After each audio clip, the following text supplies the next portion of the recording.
السلام علیکم ورحمۃ اللہ تعالی وبرکاتہ۔ محترم ناظرین، امید کرتا ہوں آپ حضرات خیریت و عافیت سے ہوں گے۔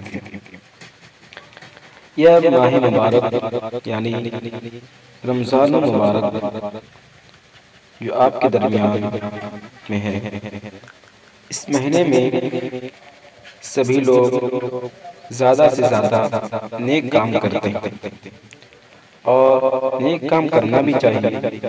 اس مہینے میں ایک نیکی کا 70 گنا ثواب ملتا ہے۔ ایک نیک کام کرنے پر 70 گنا ثواب ملتا ہے، لیکن بالخصوص اس مہینے میں نمازیوں کی تعداد مسجد میں بڑھ جاتی ہے۔ کیوں ایسا ہوتا ہے؟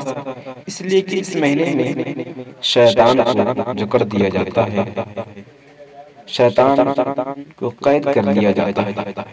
کسی شاعر نے، یعنی کسی شاعر ہی نہیں بلکہ مشہور شاعر ہیں علامہ اقبال، وہ کہتے ہیں نمازیوں کا اب سیلاب آنے والا ہے، نمازیوں کا اب سیلاب آنے والا ہے، پتہ چلا ہے کہ رمضان آنے والا ہے، پتہ چلا ہے کہ رمضان آنے والا ہے۔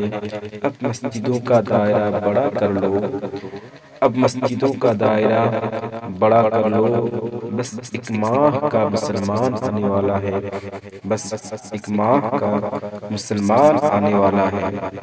اس لیے آپ ایسا نہ کریں، بلکہ جس طریقے سے رمضان کے مہینے میں آپ نماز کی پابندی کرتے ہیں، دیگر مہینوں میں بھی نماز کی پابندی کریں۔ یہ شاعر علامہ اقبال مشہور شاعر کا قول آپ پر صادق نہ آ جائے، اس سے آپ بچنے کی ضرور کوشش کریں۔